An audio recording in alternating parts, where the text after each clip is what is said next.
Hello મિત્રો, હું છું જયશ્રીબેન વેખરિયા. નેચરલ કુકિંગ ચેનલ પર આપ સૌનું સ્વાગત છે. આજે આપણે બનાવીશું ભાખરી પીઝા, જે બાળકોના ફેવરેટ હોય છે. ભાખરી પીઝા બનાવવા માટે આપણે એક મોટા વાસણમાં એક વાટકી જાડો ઘઉંનો લોટ એટલે કે ભાખરીનો લોટ લેવાનો છે અને તે જ વાટકીના માપનું 1.5 વાટકી ઝીણો ઘઉંનો લોટ એટલે કે આપણે જે રોટલી કરીએ તે લોટ લેવાનો છે. આ બંને લોટને સારી રીતે મિક્સ કરી દેવાના છે, જેનાથી ના તો આપણી ભાખરી ઢીલી રહે છે અને ના તો બિલકુલ એકદમ કડક થઈ જાય છે. એ માટે આ બંને લોટ મિક્સ કરી દેવાના છે અને તેમાં સ્વાદ અનુસાર મીઠું નાખવાનું છે. આટલા લોટના માપથી 5 પીઝા ભાખરી તૈયાર થશે. 2 મોટા ચમચા તેલ રેડીશું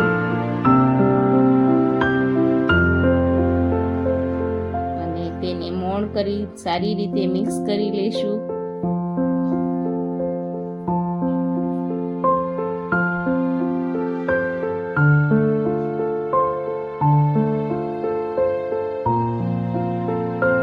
લોટને મોણ આપ્યા પછી આવી રીતે ચેક કરી લેવું, મુઠ્ઠી પડે તે પ્રમાણે તેલ હોવું જોઈએ.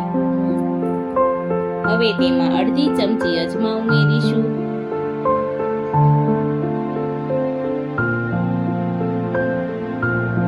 અને ત્યારબાદ થોડું પાણી ઉમેરી આપણે લોટ બાંધવાનો છે. લોટ બાંધતી વખતે ખાસ વાત યાદ રાખવાની, ન કડક લોટ બાંધવો કે ન ઢીલો, એવો પરોઠાના લોટ જેવો લોટ બાંધીને તૈયાર કરી લેવાનો છે. આપણો લોટ તૈયાર છે. આ લોટને થાળી ઢાંકીને 15 મિનિટનો રેસ્ટ આપીશું. હવે આપણે પિઝા સોસ ઘરે જ બનાવીશું. તેના માટે આપણે આ સામગ્રી લઈ લીધી છે અને એક વઘારિયામાં અડધી ચમચી બટર અથવા તો ઘી લઈ લેશું. હું અહીં ઘીનો ઉપયોગ કરી રહી છું. તે ગરમ થઈ જાય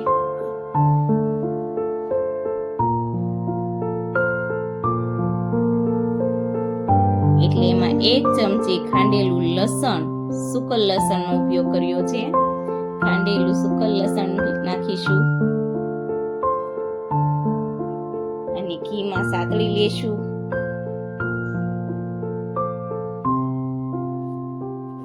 સ્લો ફ્લેમ કરીને ધીમે ધીમે હલાવતા રહેશું. એકદમ ક્રન્ચી બની જાય ત્યાં સુધી તેને સાતળતા રહેવાનું છે.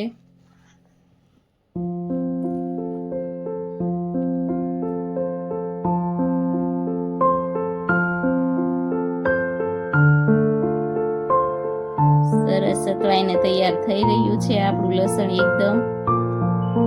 તેને અડધી વાટકી ટામેટા સોસમાં નાખીશું.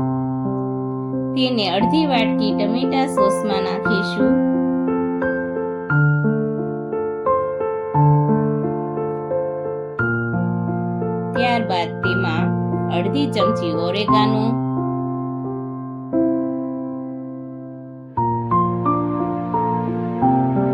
1 ચમચી ચીલી ફ્લેક્સ નાખીને આ બધા મિશ્રણને સારી રીતે હલાવી લેશું.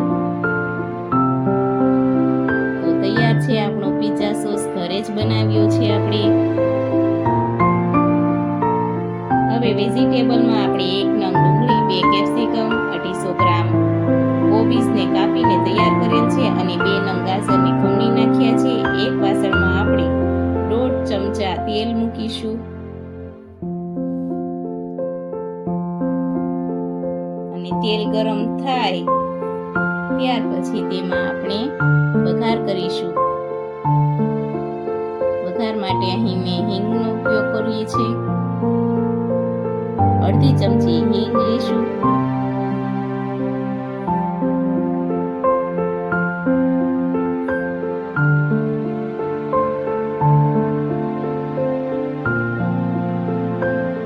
ત્યારબાદ તેમાં 1 કાંદાની ચિપ્સ કરીને તૈયાર કરેલી છે તે નાખીશું. તે તેલમાં સારી રીતે સાતળી લેશું. તેની બધી કળી એકદમ છૂટી પડી ગઈ છે. તેને સતત હલાવતા રહેશું થોડી વાર માટે.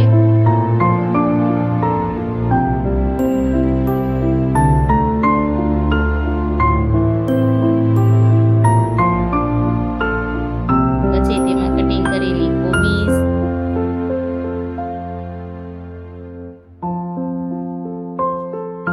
કેપ્સિકમ,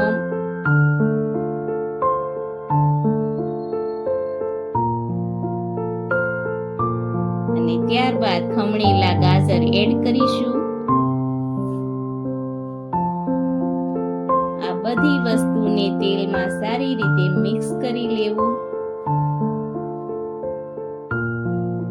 અને 5 થી 7 મિનિટ સુધી મીડિયમ ટુ હાઈ ગેસની ફ્લેમ પર સતત હલાવતા રહેવું.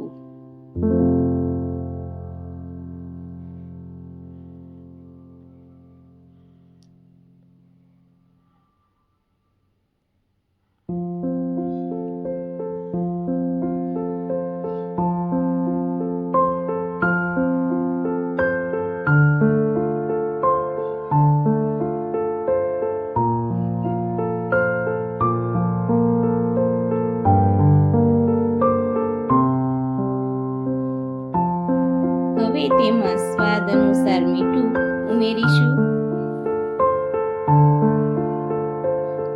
મીઠું ઉમેર્યા બાદ ફરીથી સારી રીતે હલાવી લેશું.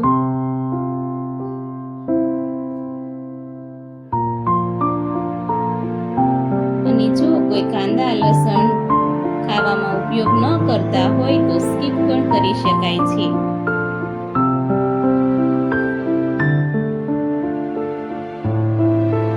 તૈયાર છે આપણું વેજીટેબલ. હવે આપણે પીઝા ભાખરી માટે તૈયારી કરી લઈએ.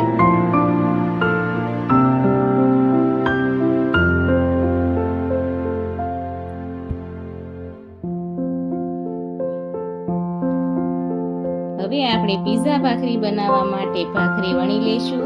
રેગ્યુલર ભાખરી કરતા ભાખરીને પાતળી અને રોટલી કરતા જાડી એવી પીઝા ભાખરી વણી લેવાની છે. ત્યારબાદ તેને ઢાંકણાની મદદથી શેપ આપી દઈશું, જેથી બધી ભાખરી એક સરખી થાય અને તેને કાંટા સ્પૂનની મદદથી આગળ અને પાછળ એમ બંને બાજુ આ રીતે ટપકા કરી લેવાના છે.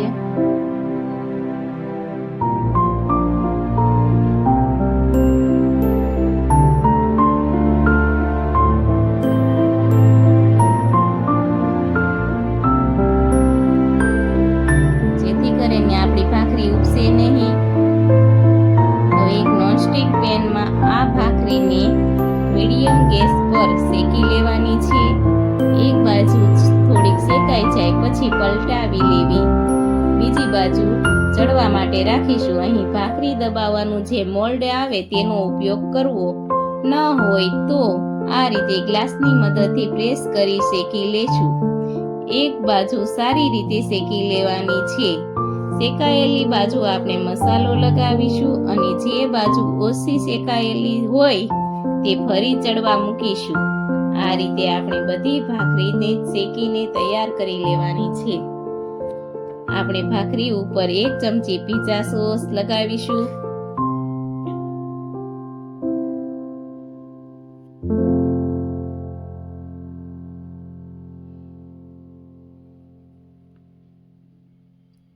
ભાખરી ઉપર પિઝા સોસ ફરતે ચારે બાજુ સરસ મજાનો લગાવાઈ ગયો છે.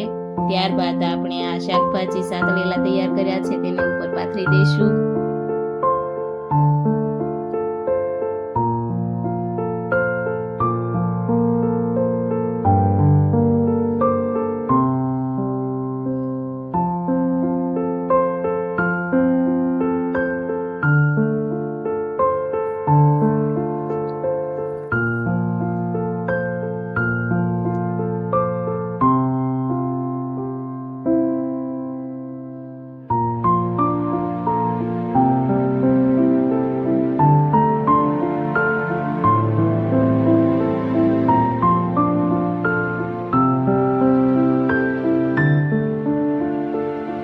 ત્યારબાદ ચીઝ ખમણીશું.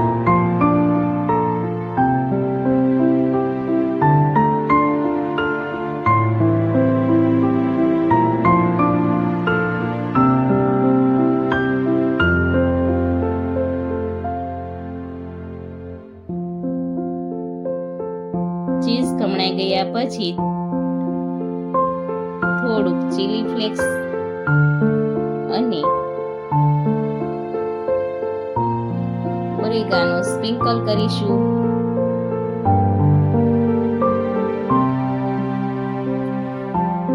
ત્યારબાદ નોનસ્ટિક પેનમાં થોડું બટર કે ઘી લગાવી તેમાં ચડવા માટે મૂકી દેવાનું.